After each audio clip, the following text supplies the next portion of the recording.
എല്ലാവർക്കും നമസ്കാരം. കുട്ടികളുള്ള വീടുകളിൽ തീർച്ചയായിട്ടും നമ്മൾ വളരെ ജാഗ്രതയോടുകൂടി പല കാര്യങ്ങളും ചെയ്യേണ്ടതുണ്ട്, അല്ലെങ്കിൽ അപകടത്തിൽപ്പെടാൻ സാധ്യതയുണ്ട്. മേലൂർ ഗ്രാമപഞ്ചായത്തിലെ കൂവക്കാട്ടുകുന്ന് പ്രദേശത്ത് ഇന്ന് കാലത്തുണ്ടായ ഒരു അപകടം തീർച്ചയായിട്ടും അത് കുട്ടികളുള്ള വീടുകളിൽ നമ്മൾ ചെയ്യേണ്ട ജാഗ്രതയെ പറ്റി ഒരു മുന്നറിയിപ്പ് നൽകുന്നതാണ്. എന്താണ് സംഭവം? അവിടെ പുതുശ്ശേരി സന്തോഷ് ഭാര്യ സൈന സന്തോഷ്, അവരുടെ 6 വയസ്സുകാരി മകൾ അന്ന സന്തോഷ്. ഇത് നമുക്കറിയാം, നമ്മുടെ വീടുകളിലൊക്കെ കിണറുകളുണ്ടാവും. ഈ കിണറുകൾ പലപ്പോഴും നമ്മൾ ഈ അരയ്ക്കൊപ്പം വെച്ച് കെട്ടി നിർത്തിയിരിക്കുന്നതാണ്. അന്ന് അങ്ങനെയല്ല, നമ്മുടെ ഏകദേശം ഒരു ഹിപ്പിന് മുകളിലേക്ക് എത്തുന്ന രീതിയിൽ, അതായത് ഒന്ന് കാലെന്തിച്ചിരിക്കാൻ പറ്റാത്ത സ്ഥിതിയിലായിരിക്കണം നമ്മൾ ഈ കിണർ കെട്ടിക്കേണ്ടത്. ചില വീടുകളിൽ ഈ അരയ്ക്കൊപ്പം കിണർ കെട്ടിച്ച് അതിൻ്റെ മുകളിൽ മറ്റേ വെൽഡിങ് ചെയ്ത് ചില സംഗതികൾ വെച്ചിരിക്കുന്നതാണ്. ഇതും വേറെ നല്ല വെൽഡിങ് അല്ലെങ്കിൽ അപകടം പറയാം. ചിലർ ഈ പറയുന്ന അരയിലിരുന്ന് ഇങ്ങനെ ഫോണൊക്കെ വിളിച്ചിരിക്കും, ഫോൺ വിളിച്ച് ഈ വെൽഡിങ്ങിൻ്റെ അതിലേക്ക് നീങ്ങും. വെൽഡിങ് നല്ലതല്ലെങ്കിൽ നേരെ കിടക്കും. അങ്ങനത്തെ ഒരുപാട് സംഭവങ്ങൾ ഉണ്ടായിട്ടുണ്ട്. ഫയർഫോഴ്സ് തന്നെ രക്ഷയ്ക്കെത്തിയിട്ടുണ്ട്. ഇവിടെ എന്താ സംഭവം എന്ന് വെച്ചിട്ടുണ്ടെങ്കിൽ, കാലത്ത് ഏകദേശം ഒരു 8 മണി ആ സമയത്താണെന്ന് തോന്നുന്നു, വേൾഡ് കപ്പിന്റെ ഫുട്ബോൾ കണ്ട് ചുറ്റും വീടുകളിൽ ആളുകൾ ഉണ്ടായിരുന്നു എന്നുള്ളതാണ് ഏറ്റവും പ്രധാനപ്പെട്ട സംഭവം. അങ്ങനെ പെട്ടെന്നൊരു ശബ്ദം കേട്ടിട്ടാണ് തൊട്ടടുത്തുള്ള ജോഷി എന്ന് പറയുന്ന ചേട്ടൻ ചെല്ലുമ്പോൾ ഈ കിണറ്റിൽ അമ്മയും ഈ 6 വയസ്സുകാരി കുട്ടിയും കിടക്കുകയാണ്. സംഭവം നമുക്ക് ഇവരിൽ നിന്ന് അറിയാൻ സാധിച്ച സംഭവിച്ചിട്ടുണ്ടെങ്കിൽ, ഈ കുട്ടി ഇപ്പോൾ നിങ്ങൾ ഈ കാണുന്ന പോലെ തന്നെ കിണറിന്റെ കിണർ വെള്ളം കോരാൻ വേണ്ടി വെച്ചിരിക്കുന്ന പടുക്ക എന്നൊക്കെ പറയുന്ന സംഗതി ഉണ്ടല്ലോ, സ്റ്റെപ്പ് ആയിട്ട് കുറച്ച് സിമെന്റ് ഒരു ഭാഗത്തിൽ ഉയർത്തി കെട്ടി വെക്കും. അത് ശരിക്കും പറഞ്ഞാൽ അതിന്റെ സ്ലോപ്പ് മുകളിലേക്ക് കൂടുതലാണ്. ഈ കിണർ കെട്ടിച്ചേക്കുന്നതാണെങ്കിൽ അതിന്റെ അരഭാഗം വളരെ ഉയരക്കുറവാണ്. ഈ കുട്ടി ഇതിന്റെ മുകളിലേക്ക് കയറി, കുട്ടി ഒരുപക്ഷെ ഇതിന്റെ കിണറ്റിലേക്ക് വീണിട്ടുണ്ട്. ഈ കുട്ടിയെ രക്ഷപ്പെടുത്താൻ വേണ്ടി അമ്മയും കൂടി എടുത്ത് ചാടുകയായിരുന്നു എന്നാണ് നമുക്ക് അവിടെ നിന്നും അറിയാൻ സാധിച്ചത്.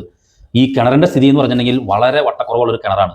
ഒരു വലിയ ദുരന്തമായിരുന്നു ഇന്ന് നടക്കേണ്ടിരുന്നത്. പക്ഷെ എന്തോ ഭാഗ്യത്തിന് അവിടെ അത്തരം സംഭവങ്ങളില്ല. കാരണം ഈ ജോഷി എന്ന് പറയുന്ന ചേട്ടൻ പെട്ടെന്ന് തന്നെ സംഭവം അറിഞ്ഞ് ചുറ്റുപടുത്തുനിന്ന് ഈ ശബ്ദമൊക്കെ കേട്ട് ഈ കളി കാണാമെന്ന് ഇരുന്ന ആളുകൾ എല്ലാവരും പെട്ടെന്ന് തന്നെ എത്തി. ഈ ജോഷി എന്ന് പറയുന്ന ചേട്ടൻ ഉള്ളിലേക്ക് കയറി മോട്ടറിന്റെ പൈപ്പ് വെച്ചിട്ടുണ്ടായിരുന്നു. ആ പൈപ്പും പിടിച്ച് ഇവർ 3 പേരെയും ആ ചേട്ടൻ ചേർത്ത് നിർത്തി.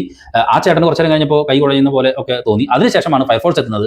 ഫയർഫോഴ്സ് എത്തിയതിനു ശേഷം ചാലക്കുടി ഫയർ സ്റ്റേഷനിലെ അസിസ്റ്റന്റ് സ്റ്റേഷൻ ഓഫീസർ കെ രമേശിന്റെയും സനൽ ജ്യോതിയുടെയും നേതൃത്വത്തിലുള്ള ഒരു ടീം അവിടെ എത്തിച്ചേർന്നു. എനിക്ക് ഏറ്റവും ഞാനത് പലതവണ പറഞ്ഞിട്ടുള്ള കാര്യമാണ്. നമ്മുടെ ഈ ചാലക്കുടി ഫയർ സ്റ്റേഷനിലെ അനിൽകുമാർ എന്ന് പറയുന്ന ഒരു സാറുണ്ട്.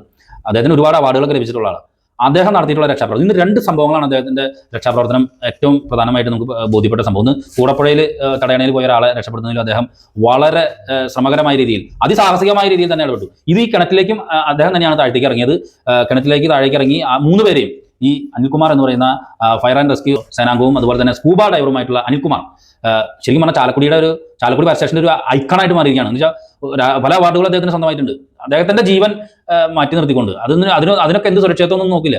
അതിസാഹസികമായി തന്നെ മുന്നിലുള്ള ആളുടെ ജീവൻ രക്ഷപ്പെടുത്തുക എന്നുള്ളത് മാത്രം മുന്നിൽ കണ്ടിട്ടാണ് പലപ്പോഴും അദ്ദേഹം പ്രവർത്തനങ്ങൾ നടത്തുന്നത്. ഇന്നായിരിക്കട്ടെ ഈ കിണറ്റിലേക്ക് ഇറങ്ങി ഈ 3 പേരെയും, അതായത് ഒന്ന് അമ്മ സൈന സന്തോഷ്, 2 അന്ന സന്തോഷ്, പിന്നെ ജോഷി എന്ന് പറയുന്ന ചടി, 3 പേരെയും രക്ഷപ്പെടുത്തി എന്നുള്ള കാര്യമാണ് ഞാൻ അവിടെ ചെല്ലുന്ന സമയത്ത് അത്ഭുതമായി പെട്ടുപോയി. കാരണം ഒരു വലിയ ദുരന്തമായിരുന്നു സംഭവിക്കേണ്ടിരുന്നത്. അപ്പോൾ എനിക്ക് ഇതുമായി ബന്ധപ്പെട്ട് പറയാനുള്ളത്, നിങ്ങളുടെ വീടുകളിലൊക്കെ തന്നെ ഇത്രത്തോളം ഈ ചെറിയ അരപ്പൊക്കത്തിൽ നിങ്ങൾ കിണർ കെട്ടി വെച്ചിട്ടുണ്ടെങ്കിൽ ഒത്തിരി ലാഭത്തിന് വേണ്ടിയിട്ടാണ് ചെയ്യുന്നത്. പക്ഷെ അത് കുട്ടികളുള്ള വീടുകളിൽ വലിയ അപകടം വിളിച്ചു വരുത്തും.